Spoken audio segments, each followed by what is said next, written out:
I think that the internet is going to be one of the major forces for reducing the volatility. The one thing that's missing, but that will soon be developed, is a reliable ETF, a method whereby...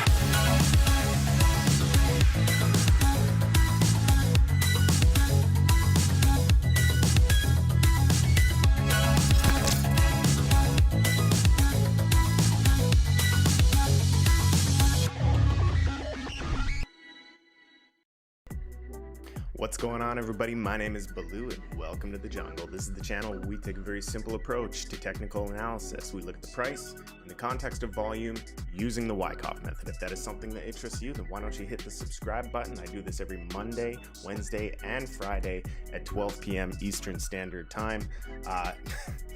I gotta stop messing with my stream overlays, guys. I am always muted. I'm always trying to do stuff fancy, and I think I just gotta keep it simple. I should keep my stream as simple as my analysis. Anyways, if you're new to the stream, welcome in. Hit the subscribe button. Hit me, give me a follow on Twitch, and yeah, let's talk about this secret. It's really not a big secret. The two biggest things that new investors struggle with when investing in cryptocurrencies is patience and just understanding of market psychology and understanding of market cycles.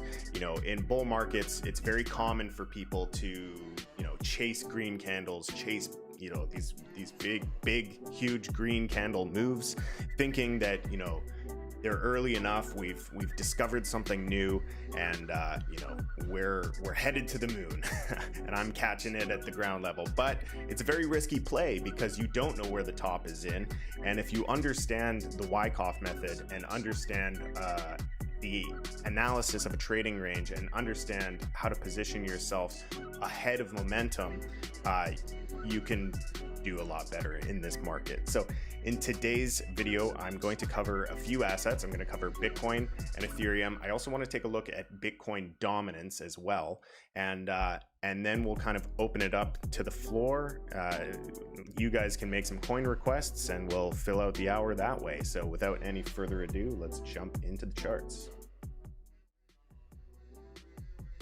So here is an example of a trading range. Now, most of the market currently has left accumulation ranges.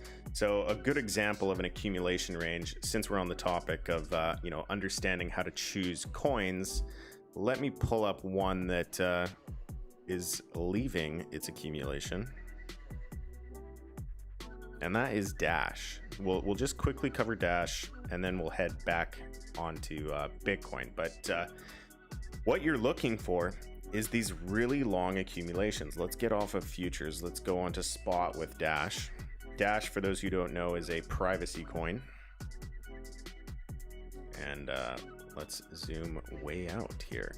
So you want to identify these bottoming patterns. These are what are referred to as accumulations, Wyckoff accumulation trading ranges. And this is where institutions enter assets. They don't chase green candles. They accumulate the asset and they actually lock up a lot of the supply by being a strong hand. The reason assets appreciate in value is because there's a bidding war over the remaining supply of the asset. So when these assets have been accumulated without a lot of price markup by the institutions, or by the whales, or by however, whatever large player you want to give a name to, they're getting ahead of the retail investor. They're buying the stuff that has no hype. They're buying the stuff that nobody cares about. They focus on value and they focus on price volatility and identifying a bottoming pattern. So Richard D. Wyckoff was able to kind of determine this market psychology and this bottoming pattern that occurs in many assets, in many markets. It's not exclusive to cryptocurrency. This was actually invented well before crypto was even a thing, which isn't hard. Crypto is pretty new. But basically you have a trading range. You have a range-bound environment. There's obviously demand because we stop falling in price. the retail investor buys the green candles to the upside, and then the institutions get in when a perceived floor is there, and then so us as Wyckofians, what we're trying to identify is we're trying to determine the strength within the trading range. And if you're new to this style of analysis, it's a longer term analysis. And I'm a firm believer that, you know, playing the longer swings inside of cryptocurrency can yield you more positive results than all these people trying to tell you that you can day trade it. I have had day trades in the past, but usually the reason that I have a day trade is I see a potential hype opportunity with a coin that I don't care about. So, you know, I'm okay with letting it go early, but typically most of my plays are long term. And I advise that when you're in an emerging asset class in a growing category of assets, that you kind of think about the long-term aspect of this ecosystem. So if you're new, don't fret. There are still accumulation ranges out there. Dash is presenting itself quite nicely as an accumulation range. We have our sign of strength back up, and the next move theoretically is leaving the accumulation range. And this method, you can find all of the free resources in my Discord down below. I feel like I'm all scattered today. My information's all over the place. But yeah, in the free Discord, links in the description, or if you're on Twitch, just go to the About Me page. There is a link to a Discord, and you can go ahead and find all of this information that explains the Wyckoff method. Now, there is also going to be a free tutorial video inside of the server that explains the 5-step approach to investing in markets. There is a few things that need to be considered. You need to determine demand. So you need to, you know, understand the value of the asset. You need to do comparative analysis against other assets in its class, and you need to, there's a couple others. Go ahead and go take a look at the video. Let's get into the charts here. Let's get into Bitcoin. Let's see what's going on with Bitcoin. That's enough of the tutorial and educational aspects. A lot of the viewers here tune into my stream so that we can dissect the charts. So if you're new to Wyckoff, go check it out. It's all in the Discord. So we're in this reaccumulation schematic. This is a reaccumulation. I'm not convinced it's reaccumulation after decline. I think it's just a shakeout, and we're looking to exit this accumulation. Now, our bias needs to be to the bullish side because we're in an uptrend.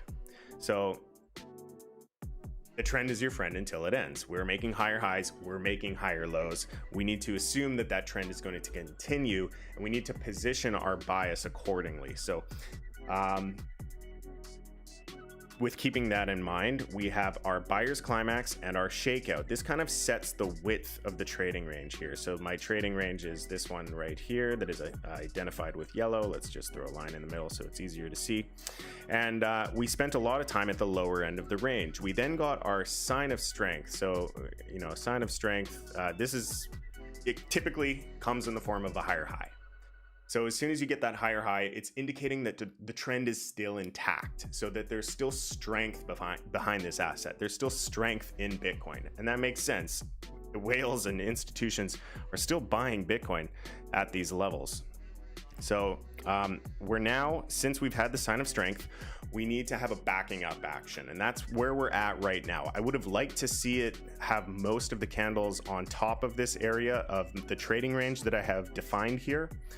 But it's okay as long as we maintain above this area of support right here.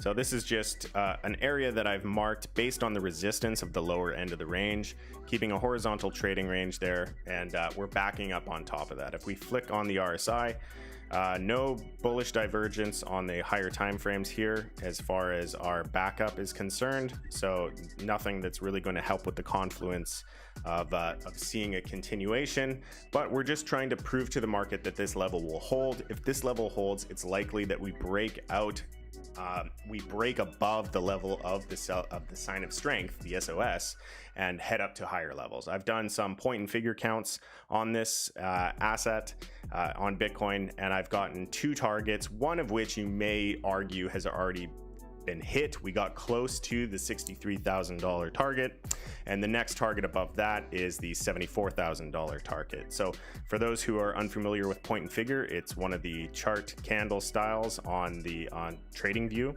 and what it gives you is a series of X's and O's.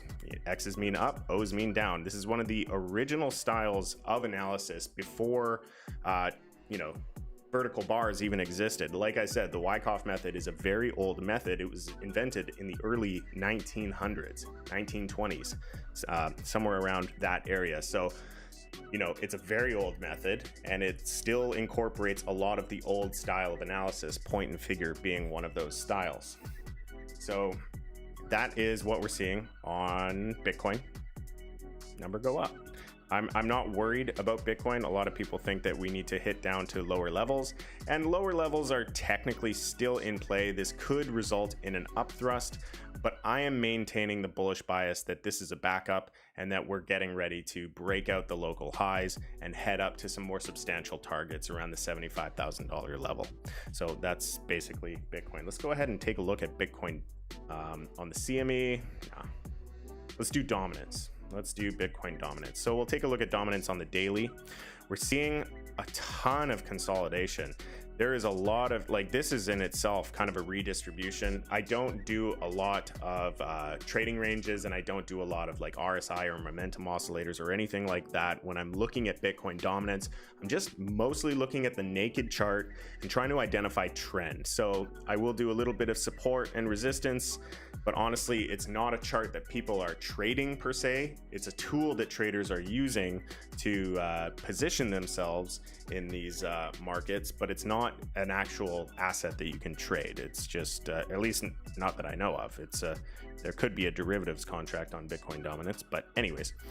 So here we are on Bitcoin dominance. We're tentatively coming in for a double bottom. Now, if we come down to this lower level right here, that is still a very significant move in the altcoin space. That brings us down to 57%. A few percentage points down on Bitcoin dominance is a huge influx of capital into altcoins. Bitcoin is 61% of all the money in the ecosystem. If that goes into your altcoin's going to pump. So realize that these small percentage moves on this chart can actually equate to some very large numbers.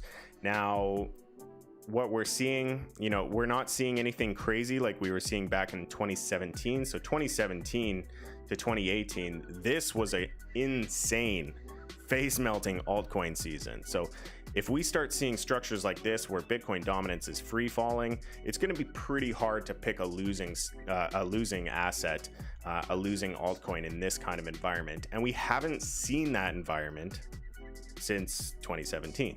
So we're still very tightly consolidated. We're looking to break through to the downside, net right around 57%. And if we break down below that level, that could actually trigger a pretty significant event. We're having a lot of retail enter the space. We're having a lot of new investors enter the space, and a lot of people don't like the price tag that's attached to Bitcoin. They believe that they can't make money on Bitcoin. They believe that they can't make money on Ethereum. So we've got all the shit coins coming out of the mix, and everybody is willing to put their money on these useless garbage projects that mean nothing, that do nothing, and strictly based on the fact that they're low market cap coins and they want to see the price appreciation. So that's basically where we're at, and that would correlate quite well with what we're seeing in Bitcoin dominance, because as retail fully enters this space, a lot of the Bitcoin whales are going to start playing with the altcoins. They're going to start investing in some of the altcoins, and they're going to be releasing some of their Bitcoin in order to play these short-term trades. Now, it's very important for you to understand as a new investor in this space that is the mentality of the Bitcoin whale. The Bitcoin whale does not care about anything but Bitcoin. You need to understand that 61% of the liquidity is in one coin. And a good majority of those holders that are high value holders, whales, don't care about your coin. They don't care about your coin at all. They will pump your coin, they will bring hype to your coin, and they will make your coin appreciate in value, and then they're going to pull their money out and pull it into Bitcoin. So I guess what I'm trying to say is, if you're joining in now at this stage of the bull market, we've had quite a lot of price appreciation already. I'm not saying that we're at the top by any means. I have my own targets, and I think that there's still room to the upside.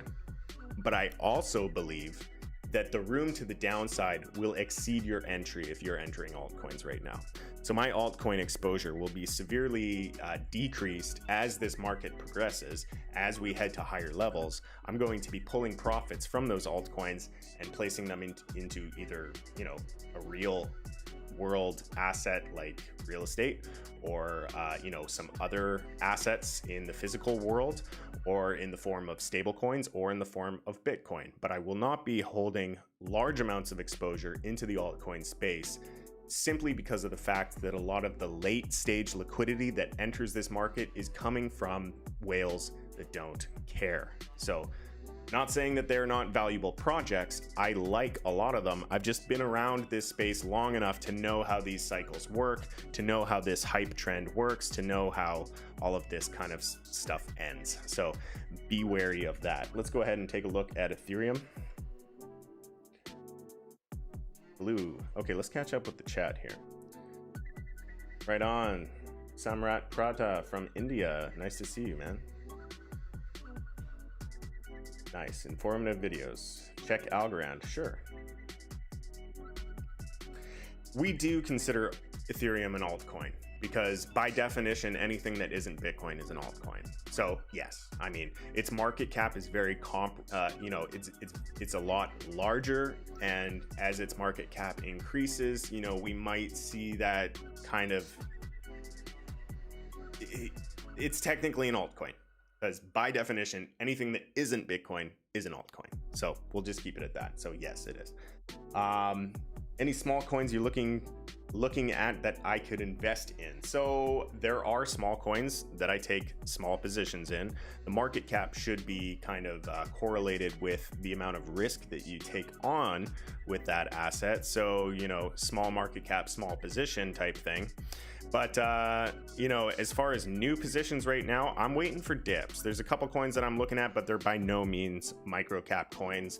I'm looking to get into some larger players. I am looking, like I mentioned at the beginning of the stream, I'm looking at Dash. I'm looking at the privacy coin sector. I'm looking at the Polkadot ecosystem because I think that one is priming.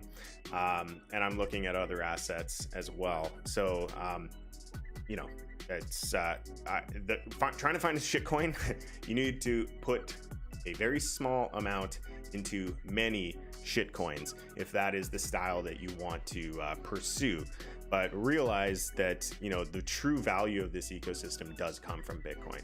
So play those short-term trades, play those short-term profit gains, and then realize your capital into a real asset, something that is, accepted by the market as a true asset. Okay. Cheers from Mexico. Hey, DGB, that's where I am right now. I'm actually in Playa del Carmen. I will be in this location in Playa for the next 2 months. So I don't know if you're on the east side, but grab a cerveza. Okay, so you'll be exiting ETH. So I want to be clear. There's a difference between exit and limiting exposure. And there's a very big difference between that. If there's an asset that I like, I don't want to lose interest in that asset. So I'm going to make sure that I maintain some level of exposure. Basically the amount, I'm going to leave the amount of money in it that I don't mind watching lose 90% of its value. And that's going to be a very small amount. That might be 1% of the initial position. That might be 5% of the initial position. In the case of Ethereum, you do need Ethereum to operate and interact with a lot of smart contracts. So I'll probably hold a little bit more Ethereum, but there's going to be a point where I severely limit exposure to a lot of assets, and any contracts that I'm holding, those contracts will be settled. And then any spot positions I will be, really going down in the exposure. Now let's take a look at Ethereum here. So Ethereum is kind of a little bit of a different trading range. You'll notice that when I was on the Bitcoin pair, let me just quickly go to Bitcoin. I have a bit of a downsloping accumulation on this one, a bit of a downsloping range. And the reason I chose to do that is just based on the tests on the lower end of the range. I saw that there was just a slight decline to the trading range on Bitcoin, and when I opened that trading range up, you know, I was looking at the price candles in the lower range, and when I opened that up, that also correlated with an area of resistance. So I decided that that range is sloped. When we take a look at Ethereum, I can't make that same comparison. I can't make that same argument. So I do think that we are in a horizontal trading range, currently holding on top of a level of support, but the price action is relatively weak. There's a lot of negative sentiment in the space towards Ethereum. So until that sentiment changes, until there's some significant upgrades, maybe a lot of investors are waiting for the EIP 1559 upgrade to actually be implemented before they get bullish on this again. But you know, there's a lot of question marks associated with the Ethereum network right now. And when there's questions and when there's confusion, there is a lack of confidence. When there's a lack of confidence, there's a lack of investment. So things are taking a little bit longer on Ethereum than I would hoped, but I'm still bullish on the protocol. It's the top smart contract platform, and it will remain that for a while, I believe. Okay.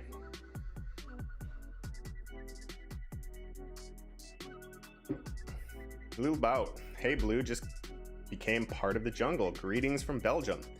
My stepfather, that whole side of my family is from Belgium. They're from Brussels. So they speak Flemish. I don't know any Flemish. Okay. Playa del Carmen, very nice place. I'm in the boring part of the country here in Guadalajara. Guadalajara, hey, that's nice. That's in the mountains, I believe. That's kind of by, oh God, forget it. That's on the west coast. It's on the west side. It's on the other side, Pacific side. But you're in the mountains, cool.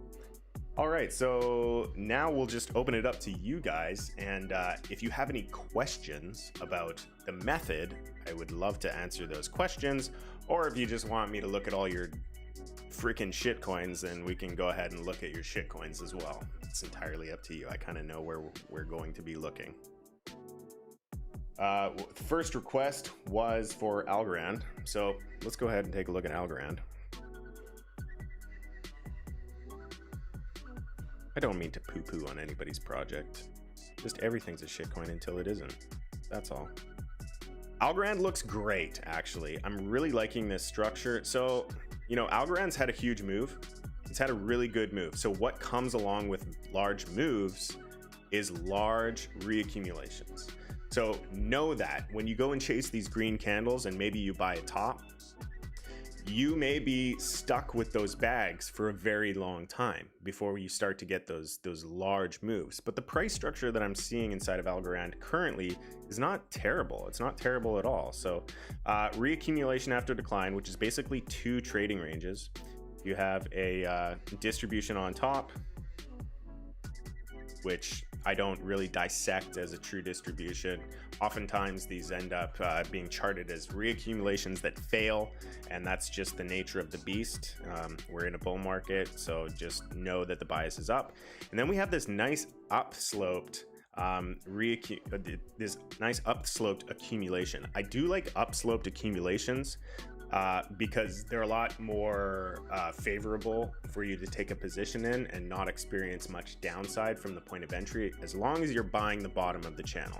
We're kind of in the middle of the channel right now, but you know, we're seeing there's still quite a bit of supply. So I do think that this might take a while. I think this might need a little bit longer of an accumulation to really take off, but you know, this supply could be absorbed. We could start to tick to the upside. If we start going to the upside on low volume, break out and get a nice backup that fully holds on top of the range, then you might consider taking a position on that. But yeah, you're gonna want to wait for good confirmation on this, because there's still quite a bit of supply entering the space right now. So just be patient. You know, Algorand had a really big move.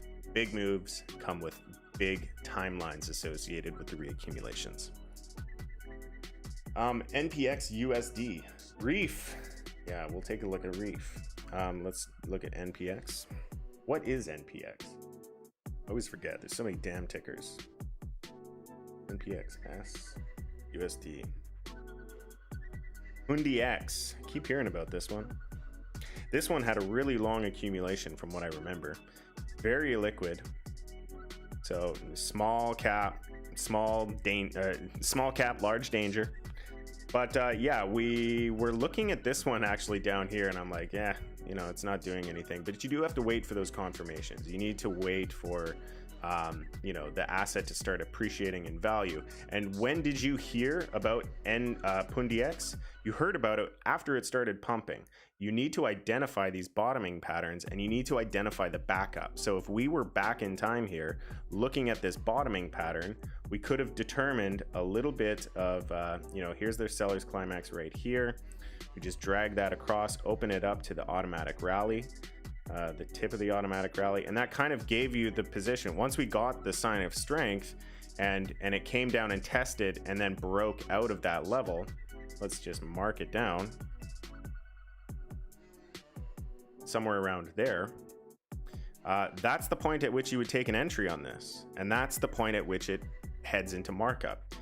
If you guys you know, this is a patience game, you know, then you'd be up 600%. But you know, you need to learn how to read volume, you need to learn how to read price candles, you need to learn how to interpret a trading range, and you need to be patient.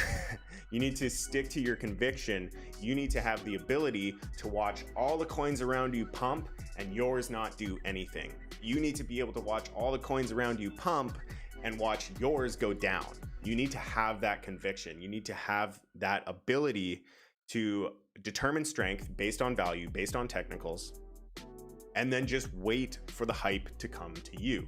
And that can be very difficult, but you know, this is the game. If you want to learn to play the game, I offer a lot of coaching. I offer free classes. I offer paid classes. I offer a virtual classroom, of which we will be doing right after this stream at 1 p.m. Eastern time. And that is all in the links below. So if you want to join Baloo's Crypto Jungle, go to bluescryptojungle.com, sign up for VIP, and you can get a lot of the mentoring and classroom side of what we do. You can also follow my trades, but my goal in that group is to not have you follow my trades. My goal is to teach you how to find your own trades. There's 6,000 coins out there. You think I'm looking at all of them? I find a lot of setups, but I don't take positions in everything. And oftentimes I take positions in less risk, higher market cap coins, which you may not be interested in. But that doesn't mean that you can't take the strategies and the information that I teach in my Discord and be able to apply it yourself. It's very important that you, if you are going to be a trader, if you are going to be managing your portfolio, if you are going to self-custody your portfolio, it's up to you. You have to make all the decisions. Don't follow crypto YouTubers. Don't follow crypto Twitter. Don't follow what it is exactly that I'm doing. You can make money doing that, but you'll make a fortune learning it yourself. And that's what I teach. That's what I try to drill home. That's the biggest message that I try to teach my students. So if you are interested, links below.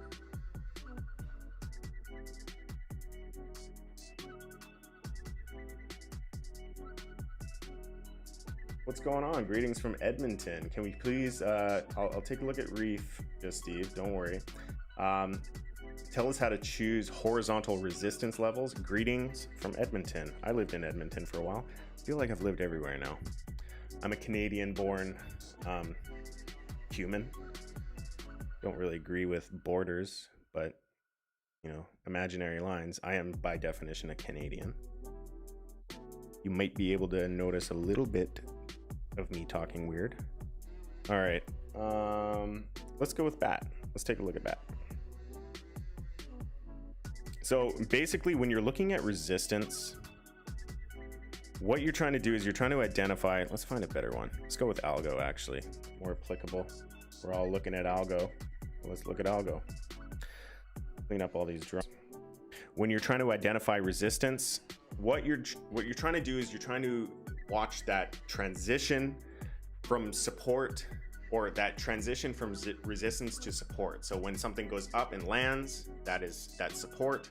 When it goes up and gets rejected, it's rejection, or it's resistance. So try to find those imaginary lines. So, you know, we got rejected here, we got rejected here, we got a little bit over here, but we got rejected ultimately. We got rejected here, we got rejected here, and now we're kind of holding an area of support right here. So let's just grab a line and let's look on the other side where the support is. So there was support here, right at this wick. I'll put it at the candle body close.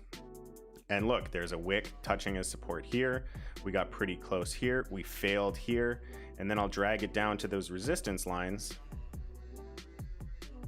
And this is basically how you get a range. You know, it's better to do these SR flips in a range. You can just do lines if you want, but you'll avoid the fake outs if you kind of include a little bit of the wick and a little bit of the body, and watch for the confluence between the bodies and the wicks. Like this range was perfect. The candle body closed at the bottom, but it wicked to the top, and use that as kind of a way for you to identify support / resistance. So where are we right now? We're still battling the resistance. We got above and we're being threatened to go back below. So we haven't fully committed. We need to start closing candle bodies above this level on algo before we can get a commitment. And then if you get a breakout above the previous candle body close, the previous high, that would be a good confirmation to make an entry, you know, as soon as you break out of that level. But yeah, that's the basic way for you to identify support and resistance. Look for where the price action was rejected and where it was supported, and try and find that bar in between those areas. Reef got hammered. Reef has some negative press. That to me just says buy more. I'm not worried on Reef yet. So Reef, this is the thing about accumulations that can be also quite difficult. Accumulation ranges are very volatile because you're near the bottom. So the percentage moves down are going to be huge. They're going to be huge. So, you know, you need to allocate your portfolio and you need to allocate risk accordingly. How comfortable are you with this coin? How comfortable are you with the position you have on this coin? You need to be realistic. You can't just, TA does not tell you the direction, okay? It can determine strength, and it can afford you the ability to form a strategy and a plan on how you want to trade the market. I use shitcoins to build to my altcoins, to build to my Bitcoin, to build to my USD. You know, that's just one example of a strategy. There's many ways that you can trade this market, and there's many time parameters that you can apply to your trades.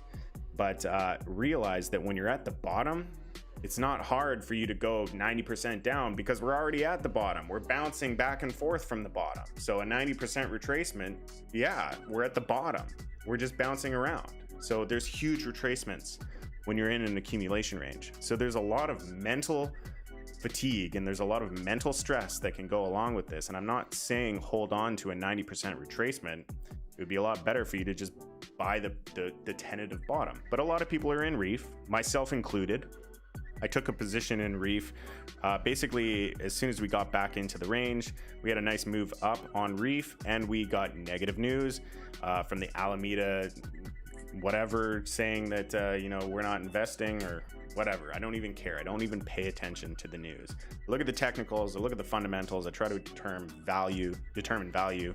But news is just noise, especially at this stage in the market. Like everybody's all worried about India banning cryptocurrency.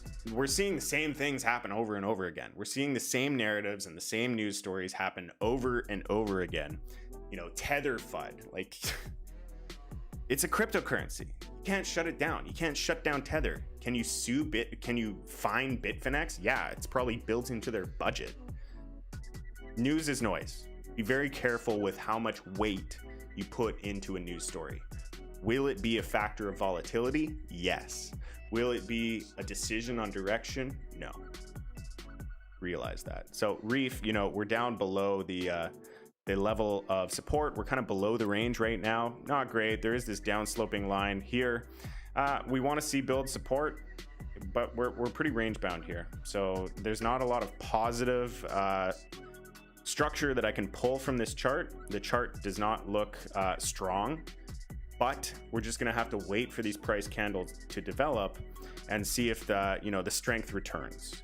If we pull on the RSI, we're holding on top of the 40 level, which is good. We want to hold into that area of support on the RSI. So there are buyers stepping in, a lot of sellers. The volume overall is dropping while the price is dropping. That's another thing that's not great.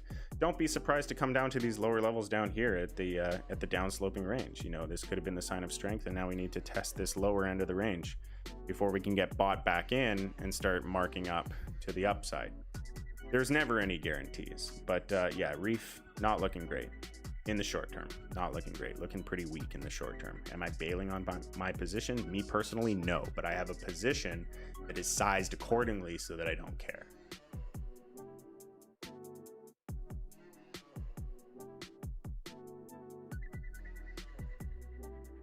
BRA, Bosnian Dragon.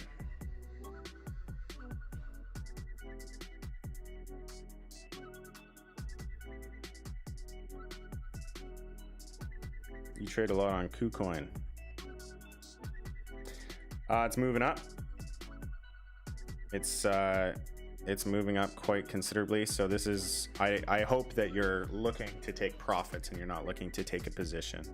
You need to identify. Here's where we are with Dash right here. Let me pull up a circle here. Just to kind of paint a picture. This is the backup. This is where we currently are with Dash. There are other assets doing this too. It's up to you to find them. If you're wanting to enter this, you're entering on hype, you're entering on emotion, you're entering with the promise of higher levels. Can it make higher levels? I don't know. I don't know enough. And the hype can really screw you up because you end up believing in stuff that you probably shouldn't. The story was there. The story that you're hearing now about this coin here was the same story that was here. It's very rare that the narrative changes this much, and that can be really hard for people to understand. But that area that I highlighted, that's the backup. Here's the trading range. Here's the trading range. This is the backup. Doesn't always come down and test. In fact, it's usually really bullish when it doesn't come all the way back down and test. It's a micro cap coin. It's high risk play. You wouldn't put a large position on this high risk of a play. And, if you took a position at the breakout of this, you would be up 400%. Is there a guarantee? No, there never is. It's so hard to communicate that, but, don't chase the green stuff. So if you're looking to take profits, yeah, you're in an area of take profit. But the thing about taking profits too is you should already have all that stuff mapped out. You should already have a plan. So, you should already say, okay, I'm going to take profit here. I'm going to take profit here. And then I'm going to take, profit here.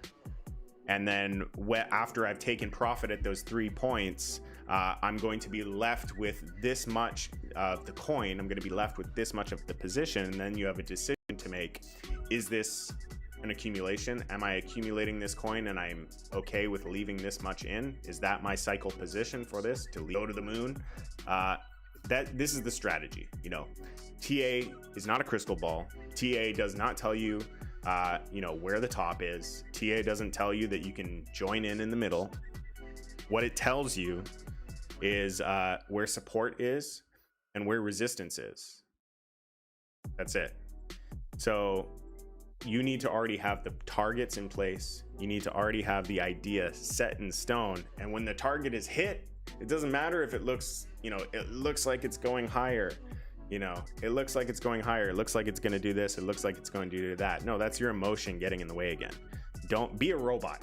If you need to be a bot, and if you can't be a bot, maybe you should just put all the orders in on the exchange and have them auto execute, because emotion is the money killer. You can't beat yourself up on lost opportunity when you 2x your position. Like, oh, I should have held, or I shouldn't have taken profit there because then I would have had this much money. Like, don't do that to yourself. try to build wealth over time. You should be siphoning a lot of profits into assets, like real world assets, like real estate, Bitcoin, gold, silver, if you're into that thing. I'm not, but you know, you get assets that have a history behind them. How long has Veracity been alive? How long has this thing been a thing? If it's been a thing for less than 3 years, it's not an asset, it's a speculation. Okay.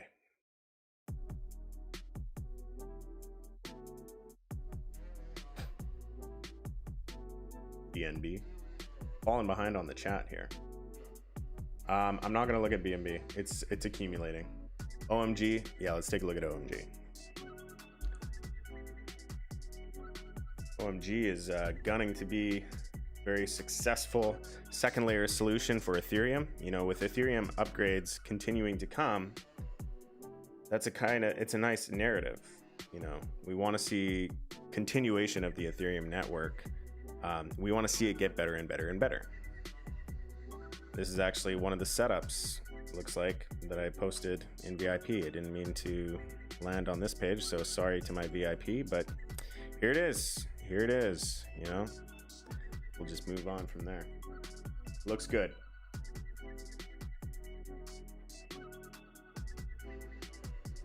Okay, so Ian Bruin said, still not getting the volume patterns. We should expect at points where resistance and support flip. Feels like this is a big part of Wyckoff, but maybe I'm way off. It is. The biggest part of Wyckoff is the support / resistance flip that occurs as you leave the range. When you leave the trading range, you're breaking through the resistance, and that breakout results in a sign of strength. And it's usually a big green candle. Here's the strength. Boom. Here's the strength. Then you come down on your backup phase, and the backup phase is proving the support. The SOS proves the break of the resistance. The backup proves the sign of proves the amount of support that you have. Once the candles have closed enough above and proved to the market that we have a higher low, that's when the market steps in. That's when the big players step in. That's when you get the markup phases. That's when the hype comes. That's when the news release. Successful. So volume can be tricky, especially in the accumulation ranges. You're more so just trying to determine participation. Like in the case of OMG, no institutional participation. It would have not given you what you needed here if you're going by the textbook. But as the space develops, you know, the institutions, they were in other coins. The whales were in other coins. You go to other charts and you can see their presence in the volume signature. Then as they made a bunch of money, they wanted to reposition their portfolio. They wanted to reposition their trades. They wanted to look at assets that haven't pumped yet. And an asset that hasn't pumped yet is omissions. And the institutional interest is beginning to enter. We can see the participation beginning to gain traction. I don't think we're quite there yet. I think that we do have a little bit more time to go. How long that takes will be entirely up to how the market progresses. But, you know, nobody cared about omissions back here. But there is interest beginning to develop now. Okay, TLV. Clever. You guys are wondering why I'm looking at all of Bosnian's charts. It's because he's VIP, and I want to look at VIP charts. This is a nice clean reaccumulation. Relatively new coin. We need to break out of the resistance. Just keep this one simple, man. Just keep this one really simple. You know, there's resistance here. Wait for a break and a commitment. Join the jungle if you don't want to be a monkey in crypto. Education. You need education. You know, knowing where you are in the market, understanding human psychology, understanding market cycles, understanding that the promises are often not kept.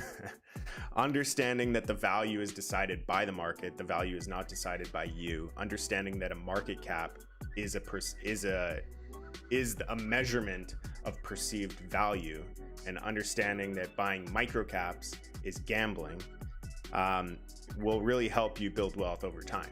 You know, there's a lot of speculation in this space, and 95%, and I'm being very generous by saying this, 95% of these projects are garbage and will be gone. They will not exist. They will go to zero. I think it'll be more, but hey, it doesn't matter. We're selling the story. We're not selling the facts right now.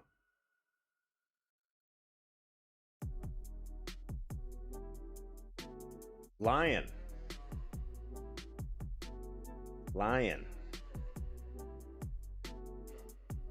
Yeah, let's take a look at Lion. Lion is a exchange coin. I think it's Leo. It's an exchange coin, and a lot of exchange coins have done phenomenal. The Lion has not done. Last time I looked, oh, it looks like we're seeing something come out of Lion. So it looks like we're catching up here. This could be a potential setup. Now, there's still a lot of downside room. You know, we had a large extension. So if this fails, you know, we have a large amount of downside room. However, we are also up against resistance. It could potentially be good. So it looks like we got a little sign of strength. We back tested onto the bottom of these candles on the at the buyer's climax, and we're now moving to the upside. Let's actually go down to some smaller time frames. Let's see how we're doing. Too small, too illiquid. Go with the 8 hour. We're trending up. Supply is increasing. I think that this is going to take some time. I think that we're not quite ready yet, but if we full on breakout here, so there's another pretty clear line of resistance here. It's an ascending triangle for all of our pattern traders out there. We need to break out of this level. So if we can get a breakout, you could buy the breakout, or you can look to buy the retest. Yeah, it's in a pretty interesting position because it can either result in an up thrust and we come down and need to retest in the form of maybe a cup and handle or something. It could even be a double bottom. You don't know. We're in an area of resistance. So unfortunately, you do have to kind of watch this one. If you're looking to gain a position, set your alarms, make sure that you have alarms on this asset, and make sure that you have the ability to catch a breakout trade on this one. Tight stop loss, you know, underneath support, and lock in gains early on this one because it's in a tricky spot. We're in an area of resistance. No, it hasn't broken out of the resistance yet. Do you see a weekly divergence on the RSI on BTC? If so, what do you think about the general? What do I think about that in general in a bull market? So you guys got to realize that retail is entering the space, and that a bearish divergence means literally nothing to them. And it's also important to realize that the RSI is just an indicator. It doesn't mean anything. Like, people use it as a tool, but it's just measuring strength. It is the relative strength index. Indexing, I don't know, what is I think it's 14 candles. What is it? It is indexing the performance of 14 closes, and it is measuring the strength of those 14 closes, and it is placing the strength on the chart. So judging by the RSI, the relative strength, we are very strong. We have a very strong relative strength. We are pulling back, we are losing strength, but overall, we're strong. In my eyes, when we're in an uptrend, just drawing a line on a RSI, that doesn't do anything. It doesn't mean anything. People use it as a tool. Don't get me wrong. It's an indicator. You know, this bearish divergence exists, but does it mean that we have to go down? No. And does it mean that we're going down tomorrow? No. We could go down months from now. You know, another thing too on the bearish divergence is it's only bearish right now. So, you know, if let's say we get a massive move, huge move, like what are the swings on this, right? We have a high. Let me draw some stuff. We have a high, we have a low. We have a high, we have a low. We have a high, we have a low. How do you know we don't get another high? And then the trend is still intact, and then we need to wait for a new divergence to occur. This is a narrative that's quite common on crypto YouTube right now. You know, these YouTubers, they're trying to find ideas. They're trying to find new ways to clickbait you. They need to, and there's only two ways to clickbait you. They can clickbait you by making you seem like you're missing an opportunity and then triggering your greed response, or they can clickbait you by scaring you. Those are the only two ways that they can do it. It's fear and greed. It's primal. It's like how emotion works. It's how humans work. It's how we operate. It's how we make decisions. It's an evolutionary feature to the way that we exist to have gotten us to the point at where we are today. Fear and greed. Those are the two primal emotions. Everything is secondary. Everything always relies on fear and greed. So understand that a lot of these YouTube videos that are created, they start with the thumbnail.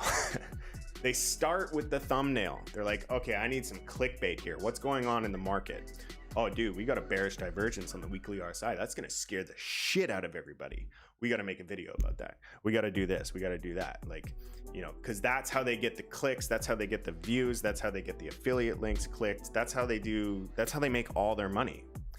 And there's obviously, you know, an ethics question that can be drawn there, but it's not their fault, in my opinion, because the algorithm favors the clicks. The algorithm favors the attention. If anybody is to blame, it's you. But we're not going to go there. You know, it's the algorithm. So understand that you need to make your own decisions. And when you're in an uptrend, you should not be looking for bearish indicators. Just like you shouldn't be looking for, you know, bullish indicators in a bear market. Look for the bullish confirmations of support in a bull market and try to find points in the market where you are happy to exit that are realistic price targets. Have a strategy, maintain exposure. You shouldn't be thinking about this in terms of, you know, years. You should be thinking of this in terms of decades. Like I'm always going to maintain exposure. I'm 33 years old. I'm going to maintain exposure to cryptocurrency. Probably, well, I'll probably pass on some cryptocurrency when I'm dead. The goal, you know, and the portfolio allotment will change over time. It will change over time. But the important thing is we're trying to build wealth. We're trying to collect assets. And it's really easy to lose yourself in that because a lot of people are here to get rich quick. And, you know, Warren Buffett, Jeff Bezos asked Warren Buffett, hey, Warren Buffett, your strategy to investing is so simple. Why doesn't everybody do it? And Warren Buffett says nobody wants to get rich slow. You can trade this market. You can do the short-term stuff, but it should be a part. It should be complementary to your long-term vision.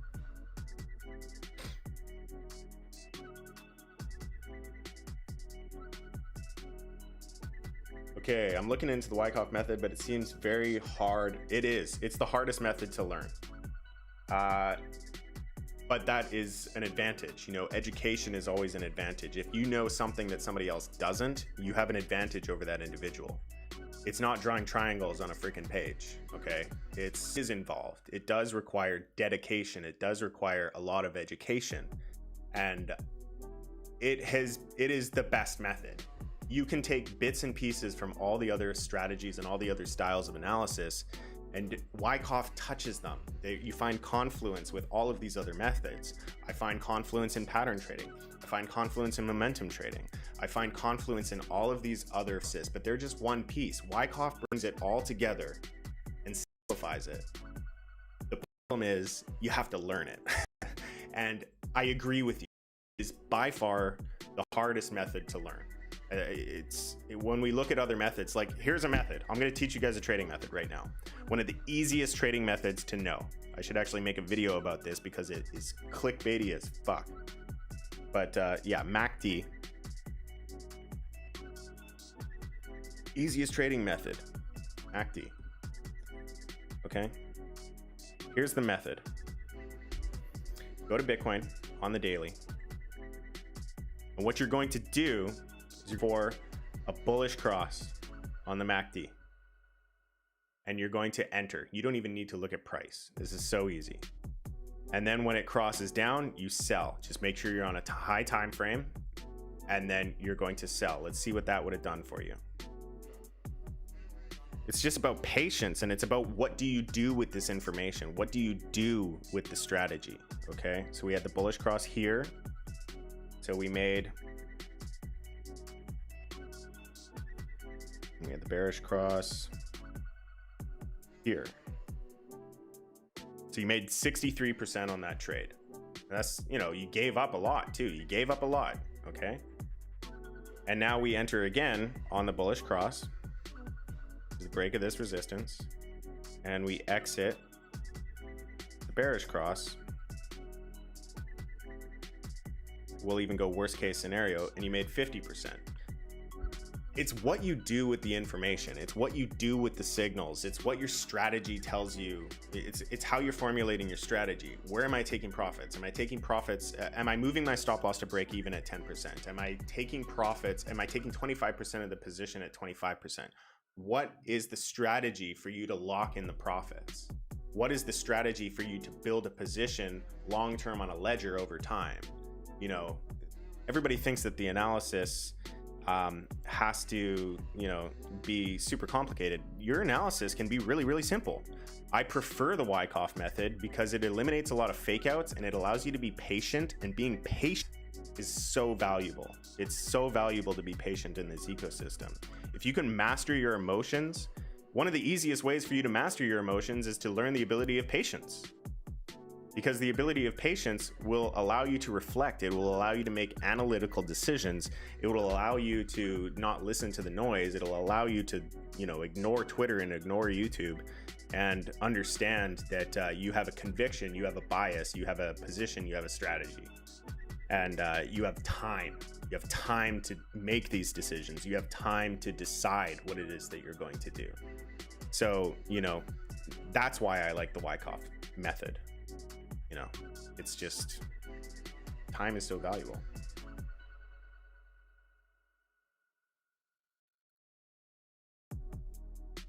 I don't know. Can we get a check on the stream? Quality of the stream. We got a comment here. Is the stream breaking up? Okay. So, hello Blue, brand new to crypto. Would you recommend starting with Wyckoff or Elliott Wave? Elliott Wave is another very hard method to interpret because there's Elliott Waves everywhere. You know, you could probably determine a bunch of Elliott Waves in this extension right here. Elliott Wave can be very hard.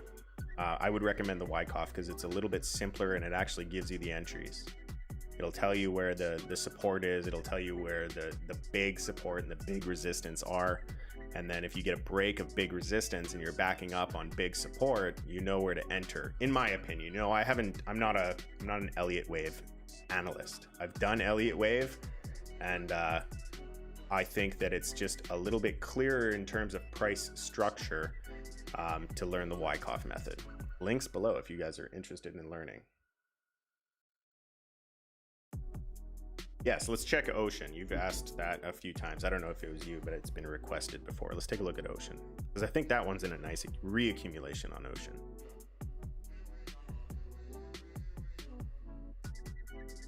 Okay, so we're struggling with an area of support here. But, you know, we're zooming out. Let's get off of the perpetual futures contracts. I was trading a lot. Most of my charts are futures, guys. I don't trade mostly futures. I just did a lot of futures trading when we were range bound. And now that we're in markup, now that we're full on bull mode, I don't recommend futures. And if you are going to be trading futures, like 2x, you need a high volatility tolerance.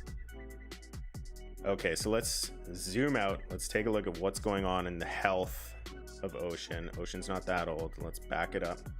So yeah, we're just leaving the backup. We're trending. It's beautiful. It's nice. You know, keep it simple. I'm not even going to Wyckoff this one. You know, we're just going to do SR flips, and that's where we are right now. So, you know, we have a support / resistance flip right here.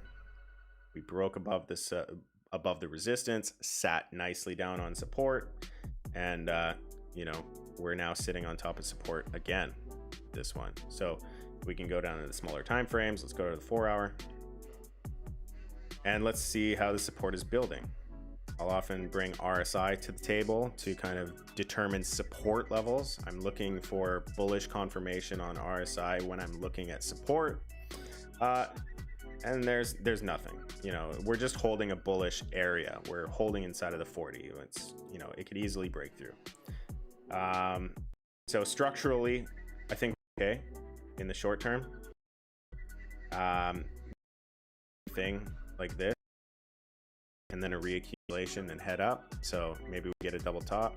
Maybe we just need to form a double bottom here before we get the confidence. Struggle with that resistance, break out and head up. It's not mooning. You have time. You have time to figure this one out. So yeah, we have a clear area of resistance here.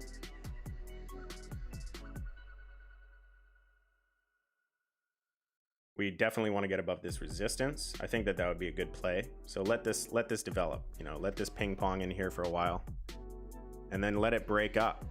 And then if we hold it there, now we're trending again. Now we're trending in the right direction and we've got that U shape that we're looking for. You know, let this develop a little bit would be my recommendation.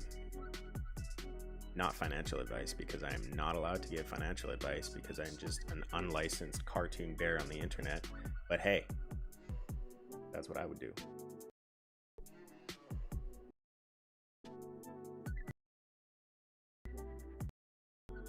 Dent versus trying to depart from a very long accumulation phase. It's important to realize that you want market consensus when you're analyzing the charts. So right now there's two large categories of consensus. There's those who are looking for bullish setups on US dollars, and there's those who are looking for bullish setups on Bitcoin. But I'm not saying that there aren't those that are looking for bullish setups on Ethereum. So how I would be using the Dent Ethereum chart would be to measure my coulda, shoulda, woulda. Basically what that means is if I was in a position in Dent, I want to make sure, like let's say I was in Ethereum, I want to make sure that I wasn't an idiot and that I should have remained in Ethereum. So the best use case of that chart is to not be drawing trading ranges. Don't be doing like triangles and pattern trading or anything like that. Just use it as a comparative measure. Is my Dent investment doing better than Ethereum? And if the answer is yes, then you should have held Dent, then you were right for holding Dent instead of Ethereum. If it's not doing as well as Ethereum, then you made a mistake and you should have been holding Ethereum. That's all that I would use that for. Because I don't think that you have the same market consensus. You don't have enough people trading the Ethereum pairs. People do, especially since Uniswap came on to the scene. A lot of people in TradingView are measuring their trades with wrapped Ethereum charts, the WETH charts. But you know, there's far more people looking for the bullish setups on US dollars, and when they see something bullish, they're not going to sell. They anticipate higher moves, so you get that consensus. Use that chart as a comparison to make sure you were not foolish by believing in Dent instead of Ethereum.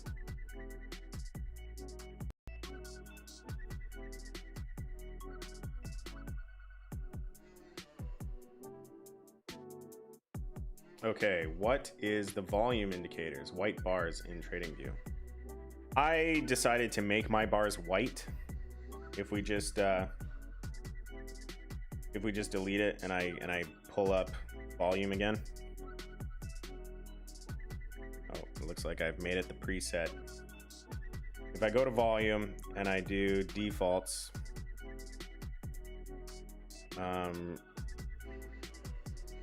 reset, this is stock volume, but it paints the bars, it paints the up bars green and it paints the down bars red.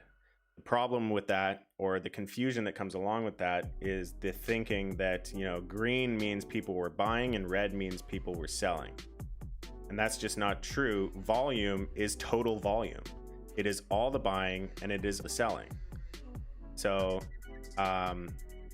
You know, we don't look at it that way. I like to look at it in the sense that it is overall volume. So how many people are buying and selling? How many people are buying and selling?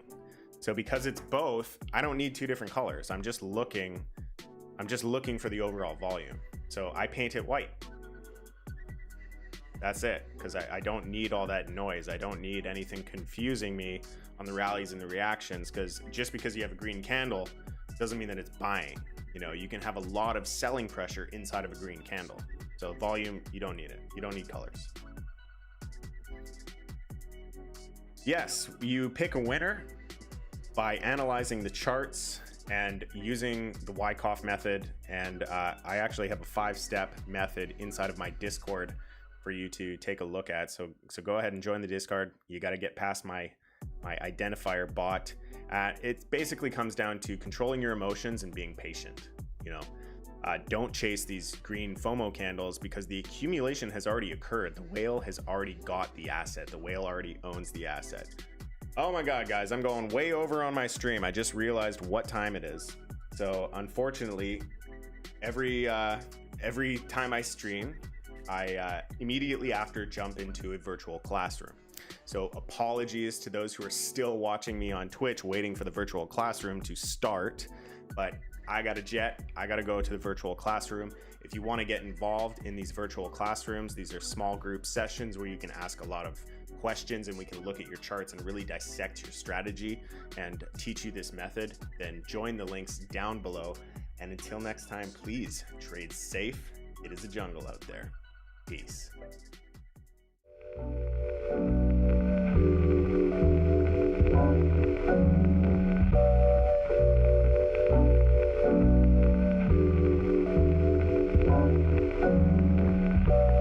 Welcome to my dream. It's good to see you again. We can kick back now. The show has reached the end. Turn out the light.